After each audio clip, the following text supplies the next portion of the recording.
어머님, 이건 제가 만든 스케줄표예요. 유치원 등하원, 낮잠 시간, 식단까지 다 적어뒀으니 여기 적힌 대로만 꼭 해주세요. 저는 그 순간 숨이 막혔습니다. 사랑하는 손주를 돌보는 일이 어느새 감시와 통제하에 이루어지는 과업이 되어버린 겁니다. 가족의 부탁이 아닌 차가운 업무 지시서가 제 앞에 놓여 있었습니다. 안녕하세요. 평생을 교직에 몸담았던 74세 박영숙입니다.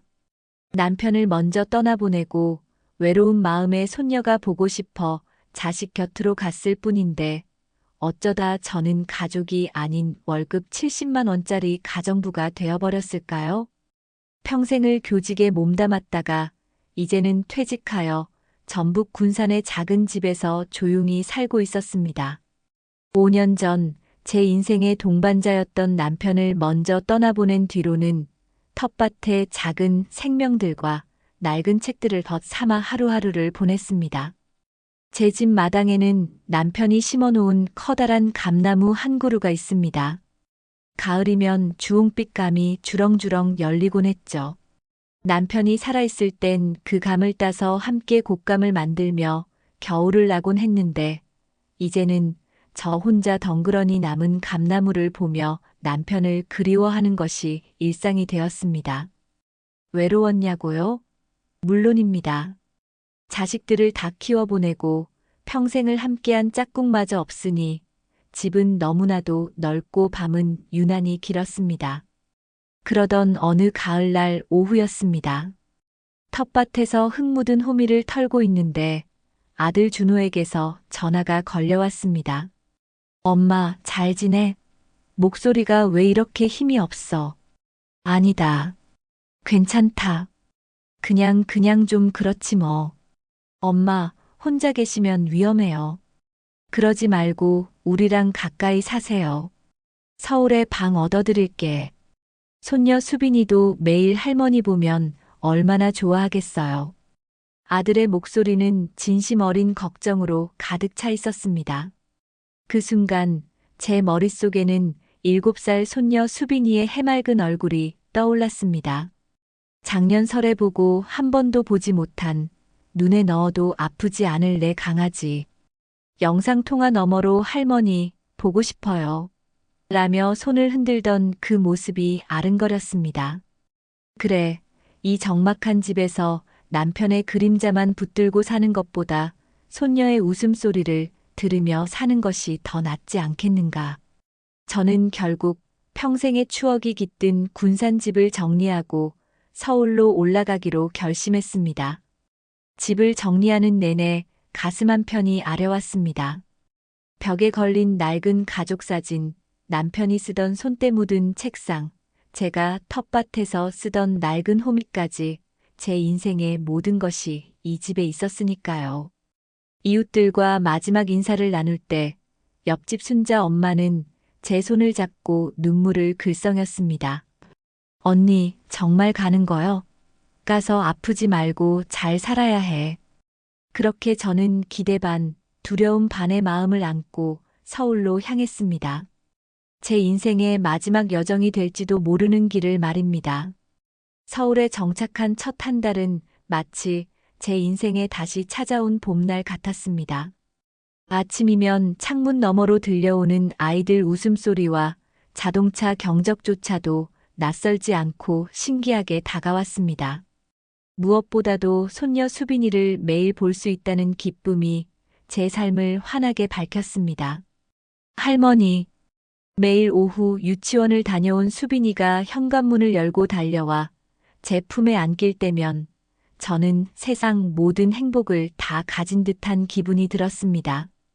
그 작은 손이 제 목을 감싸 안는 순간 오래된 외로움과 쓸쓸함이 단숨에 사라지는 듯 했습니다. 며느리 민정도 처음에는 저를 따뜻하게 맞아주었습니다. 어머님 오시느라 힘드셨죠? 이제 저희랑 같이 있으니 외롭지 않으실 거예요. 앞으로는 저도 많이 의지할게요. 그 말에 제 가슴은 뭉클했습니다. 혼자가 된 뒤로 누군가 제게 의지하겠다고 말해준 건 오랜만이었으니까요. 민정은 제법 싹싹했습니다. 제가 좋아하는 반찬을 기억해 두었다가 주말 저녁에 내어주기도 하고 이건 어머님이 좋아하시는 나물무침이에요라며 정성껏 만든 음식을 내놓기도 했습니다. 주말이면 온 가족이 함께 근처 공원에 나가 산책을 하며 사진도 찍고 아이스 커피를 마시며 웃음꽃을 피웠습니다. 저는 다시금 가족의 울타리 안에 들어왔다는 안도감을 느꼈습니다. 민정아, 오늘 저녁은 내가 끓인 된장찌개 한번 먹어볼래? 옛날 방식이라 입에 맞을지 모르겠다. 와, 맛있겠어요, 어머님. 준호 씨가 늘 자랑했어요. 어머님 된장찌개가 세상에서 제일 맛있다고요.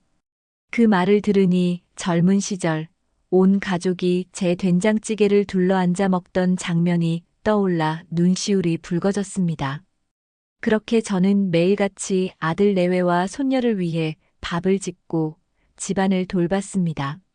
민정이 회사 일로 늦을 때면 제가 방과 후에 수빈이를 맡아주었고 손녀와 함께 그림을 그리고 책을 읽으며 저녁 시간을 채웠습니다.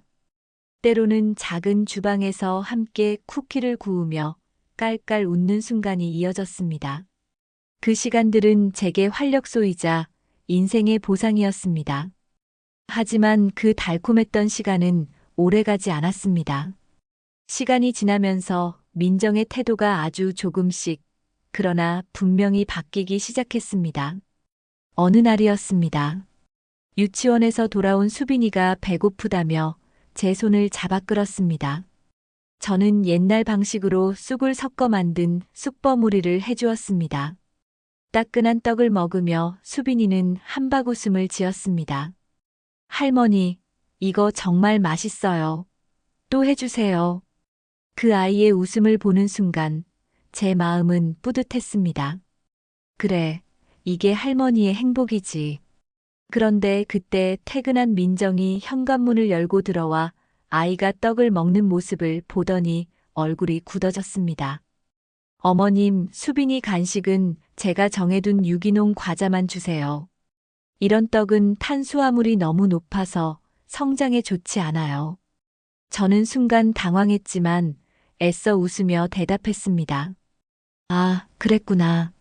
몰랐네. 다음부턴 조심할게.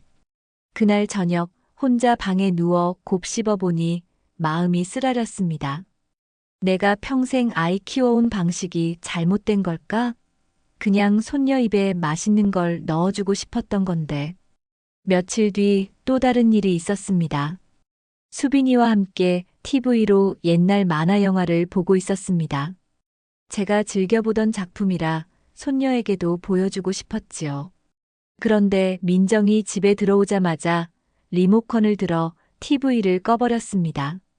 어머님, 수빈이는 하루의 미디어 시청 시간을 20분으로 정해놨습니다.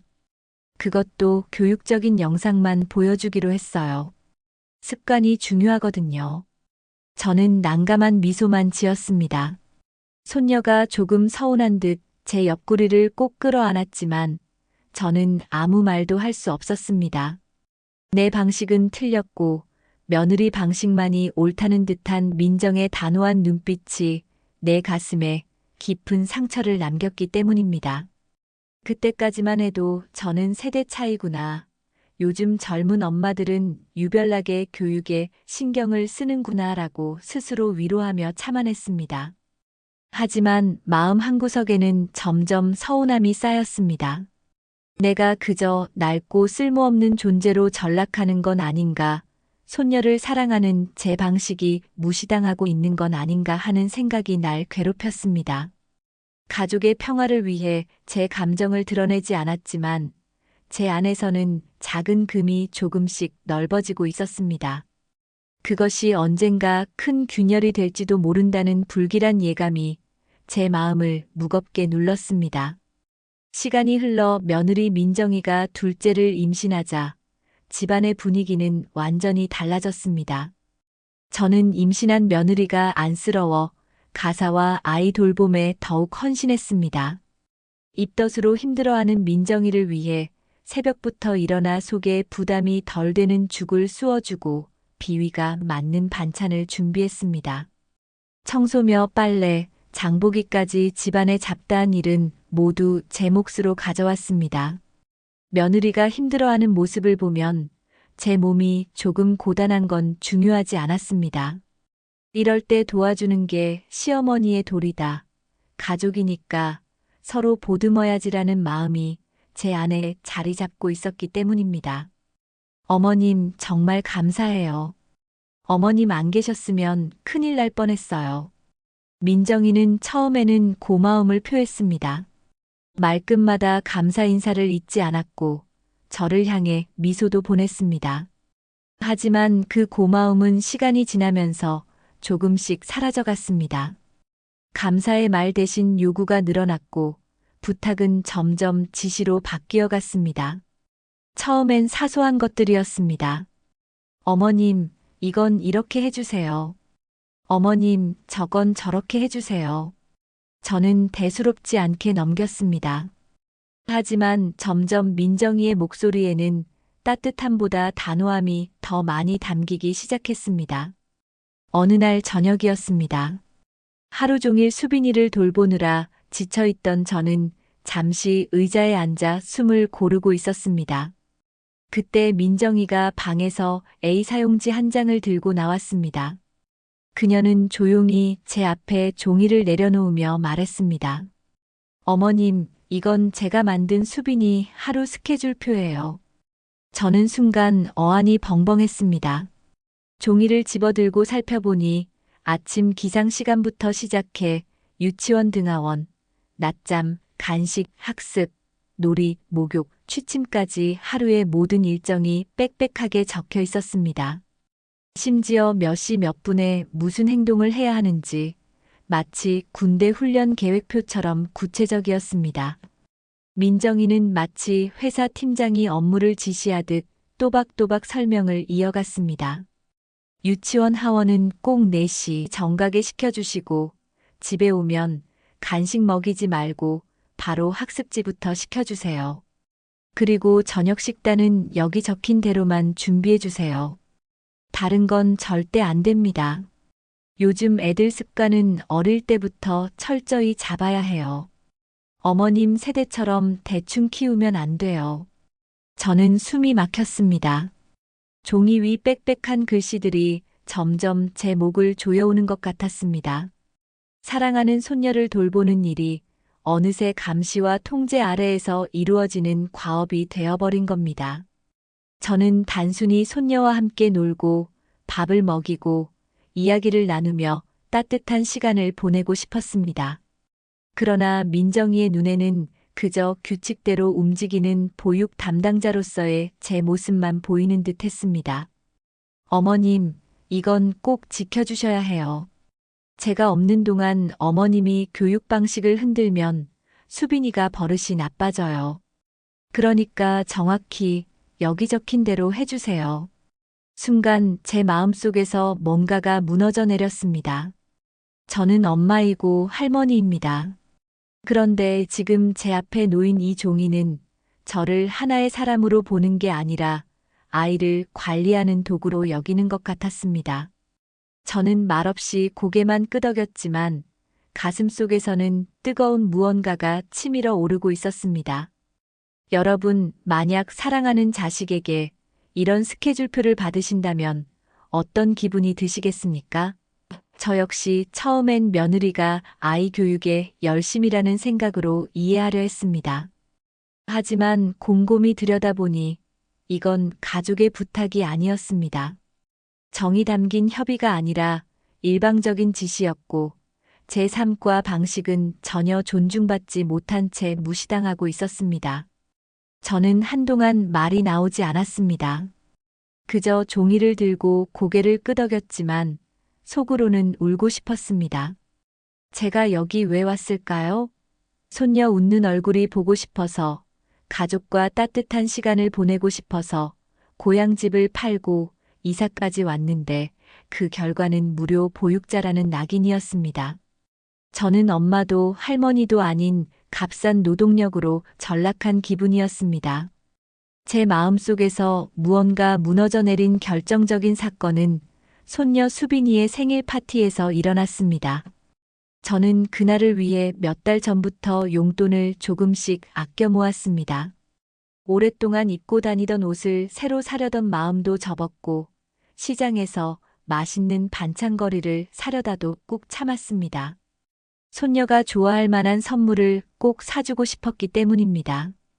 그렇게 모은 돈으로 백화점에 가서 수빈이가 평소 눈여겨보던 커다란 인형을 샀습니다. 매장에서 직원에게 특별히 부탁해 가장 예쁜 포장지로 싸고 커다란 리본까지 달아달라고 했습니다. 들고 오는 내내 마음이 설렜습니다. 우리 수빈이가 이걸 보면 얼마나 좋아할까. 할머니 최고라고 안기겠지. 그 생각에 발걸음이 가벼웠습니다. 드디어 파티날 집안은 손님들로 북적였습니다. 민정이의 친구들과 그 가족들이 모여 아이들 웃음소리, 어른들의 대화, 음식 냄새가 뒤섞여 시끌벅적하고 화기애애했습니다. 저는 구석에 앉아 사람들 사이에서 흐뭇하게 웃으며 손녀를 지켜보고 있었습니다. 드디어 케이크의 초가 꺼지고 모두가 생일 축하 노래를 부른 뒤 선물을 건네는 시간이 되었습니다. 저는 떨리는 손으로 준비해온 커다란 상자를 내밀며 말했습니다. 수빈아, 생일 축하한다. 이건 할머니 선물이야. 수빈이는 환호성을 지르며 상자를 풀었습니다. 포장지가 찢겨나가자 커다란 인형이 모습을 드러냈습니다. 순간 아이의 눈이 반짝 빛났습니다. 우와, 인형이다. 할머니, 진짜 고마워요. 최고예요. 그 작은 팔이 제 목을 힘껏 감싸며 안기는 순간 제 마음도 눈물이 날 만큼 벅찼습니다. 그래, 이 맛에 사는 거지. 내가 여기 온 이유가 바로 이거야. 하지만 바로 그때였습니다. 민정이가 다가오더니 차갑고 단호한 목소리로 말했습니다. 어머님, 제가 수빈이 장난감은 교육용 왕구만 사달라고 말씀드렸잖아요. 시대가 달라졌는데 아직도 옛날 방식이시네요. 순간 주변의 모든 소리가 멈춘 듯 했습니다. 아이들 웃음소리도 숟가락 부딪히는 소리도 대화도 들리지 않았습니다. 모든 시선이 저에게 쏠린 것 같았습니다. 얼굴이 불타는 것처럼 화끈거렸습니다. 모욕감과 서러움이 파도처럼 밀려왔습니다. 저는 단지 손녀에게 행복을 주고 싶었을 뿐이었는데 그 마음이 사람들 앞에서 구식이라는 말로 무시당했습니다. 그날 밤 집에 돌아와 혼자 앉아 있으니 눈물이 흘러내렸습니다. 내가 뭘 그렇게 잘못했단 말인가. 그저 손녀 웃음이 보고 싶어서 내 용돈을 아껴가며 준비한 건데 왜 이토록 창피를 당해야 하지? 속에서 울분이 치밀어 올랐습니다. 그 후 민정이의 태도는 더욱 노골적으로 변했습니다. 며칠 뒤 그녀는 제 앞에 봉투 하나를 내밀었습니다. 어머님, 이제 곧 둘째도 태어나면 더 힘들어지실 텐데 제가 생각해 봤어요. 어머님께 매달 70만 원씩 드릴게요. 대신 수빈이랑 둘째, 두 아이를 완전히 맡아주세요. 저는 제 귀를 의심했습니다. 이건 부탁이 아니었습니다. 가족 간의 협의도 아니었습니다. 제 사랑과 헌신에 가격표를 붙여 거래하려는 제안이었습니다. 엄마도 할머니도 아닌 값싼 가정부로 저를 내모는 순간이었습니다. 그동안 꾹 참아왔던 모든 감정이 폭발했습니다. 저는 떨리는 목소리로 소리쳤습니다. 민정아, 내가 너희 집 도우미니? 민정이는 잠시 당황하다가 억울하다는 듯 대답했습니다. 어머님, 무슨 말씀을 그렇게 하세요? 저희도 형편이 넉넉하지가 않아서. 저는 더는 참을 수 없었습니다. 난 내들의 도우미가 아니야. 엄마이고 할머니지. 내가 평생을 어떻게 살았는데. 너희를 위해. 젊음도 건강도 다 바쳤는데. 더는 못하겠다. 정말 더는 못하겠다. 제 절규의 거실 공기는 얼어붙었습니다. 민정은 굳은 얼굴로 서 있었고 옆에 있던 아들 준호는 고개만 떨군 채 아무 말도 하지 못했습니다. 저는 그 모습을 보며 다시 한번 가슴이 무너져 내렸습니다. 내 아들은 왜 한마디도 못하는 걸까? 왜 나를 지켜주지 못하는 걸까? 그 순간 저는 결심했습니다. 이곳은 더 이상 내가 있을 자리가 아니라고. 나를 존중하지 않는 집에서 나를 값싼 보모로 취급하는 가족과 함께 살 이유가 없다고. 저는 마음속으로 되뇌었습니다. 다시 군산으로 돌아가야겠다. 내 집, 내 삶으로. 그날의 폭발 이후 저는 며칠 동안 방 밖으로 나오지 않았습니다. 아침이 와도 커튼을 열지 않았고 전화벨이 울려도 받지 않았습니다. 부엌에서 냄비가 부딪히는 소리, 복도에서 들려오는 아이 발자국 소리조차도 제게는 날카로운 가시처럼 다가왔습니다. 마음속에서는 후회와 분노, 허탈감이 뒤섞여 밀려왔습니다. 내가 왜 여기까지 와서 이런 취급을 받아야 했을까? 내가 바란 건 단지 손녀의 웃음이었는데. 며칠이 지나자 저는 조용히 서울 생활을 정리하기 시작했습니다. 옷장 속 옷들을 정리하고 서랍 안의 물건들을 하나하나 꺼내며 스스로 다짐했습니다. 그래, 이제 끝이다. 더는 참지 않겠다. 내 삶을 다시 찾자. 결국 아들 내외에게 말했습니다. 엄마는 군산으로 돌아가겠다. 그들은 놀란 얼굴로 저를 말렸습니다. 엄마, 너무 감정적으로 결정하신 거 아니에요?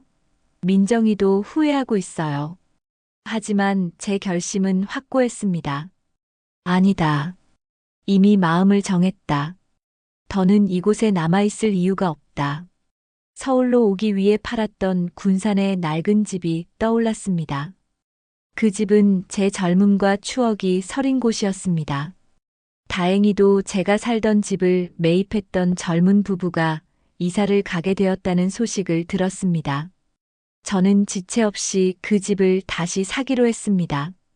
서울 아파트를 판 돈으로 군산 집을 다시 사고 나니 약간의 여유 돈도 손에 쥘 수 있었습니다. 이제 다시 내 자리로 돌아가는구나. 군산으로 돌아온 날, 낡은 대문을 열자마자 삐걱거리는 소리가 울려 퍼졌습니다. 그 소리가 제겐 반가운 인사처럼 들렸습니다. 마당으로 들어서자 잡초 사이로 여전히 자라고 있는 고추대와 텃밭의 흔적이 보였습니다. 순간 눈물이 왈칵 쏟아졌습니다. 남편과 함께 살아온 세월이 고스란히 남아있는지 웃음과 울음이 뒤섞여 있던 제 진짜 보금자리였습니다. 비록 밤마다 찾아오는 외로움은 여전했지만 서울에서처럼 제 영혼을 갉아먹는 모욕감은 없었습니다. 저는 최소한 이곳에서 존중받는 인간, 박영숙으로 살아갈 수 있었습니다. 새벽이면 뒷산에서 들려오는 새소리에 눈을 뜨고 아침이면 장독대 옆에 서서 따뜻한 햇살을 받으며 커피를 마셨습니다. 바람이 불 때마다 들려오는 대나무 숲의 사각거림이 제 마음을 위로해 주었습니다. 이따금 아들 준호가 손녀 수빈이를 데리고 군산을 찾아왔습니다. 현관 앞에서 수빈이가 달려와 제 품에 안길 때면 복잡한 감정이 몰려왔습니다. 준호는 늘 미안한 얼굴로 말했습니다. 엄마, 정말 죄송해요. 민정이가 철이 없어서 그랬어요. 저는 담담히 대답했습니다. 됐다. 다 지난 일이다. 이제 말하지 마라. 제 결심은 흔들리지 않았습니다. 여기가 내 자리야. 나를 존중하지 않는 곳엔 다시 가지 않을 거야. 저는 품에 안겨오는 수빈이를 꼭 끌어안으며 따뜻하게 속삭였습니다. 수빈아, 방학 때 놀러와. 할머니가 맛있는 쑥버무리 해놓고 기다릴게. 수빈이는 해맑게 고개를 끄덕이며 말했습니다. 네, 할머니. 꼭 올게요. 그날 밤 저는 오래된 마당을 걸으며 밤하늘의 별을 바라보았습니다. 반짝이는 별빛 아래 서 있으니 마치 남편이 제 곁에서 미소 짓고 있는 듯 했습니다. 그 순간 스스로에게 조용히 속삭였습니다. 그래, 가족이란 서로를 이용하는 게 아니라 존중하는 거야. 나는 이제 누구의 엄마나 할머니이기 이전에 나 자신으로 살 거야. 내 남은 인생을 지키며 살 거야. 여러분, 저의 긴 이야기 어떻게 들으셨나요? 저는 오랫동안 자식을 위해 모든 것을 바치는 것이 부모의 숙명이라고 믿었습니다. 하지만 때로는 그 헌신이 독이 될 수도 있다는 것을 너무 늦게 깨달았습니다. 내 희생이 감사로 돌아오지 않고 오히려 당연한 것으로 여겨질 때 그건 사랑이 아니라 굴레가 되는 법이더군요. 혹시 저처럼 아픈 마음을 안고 계신 분이 있다면 부디 용기를 내시길 바랍니다. 우리가 부모이기 전에 우리는 한 사람의 인간입니다. 우리에겐 우리 자신의 인생을 존중하며 살아갈 권리가 있습니다. 오늘 제 이야기에 공감하셨다면 구독과 좋아요로 저를 응원해 주세요. 그리고 댓글로 여러분의 소중한 생각도 남겨주신다면 제게 큰 위로가 될 것 같습니다. 긴 시간 함께 해주셔서 감사합니다.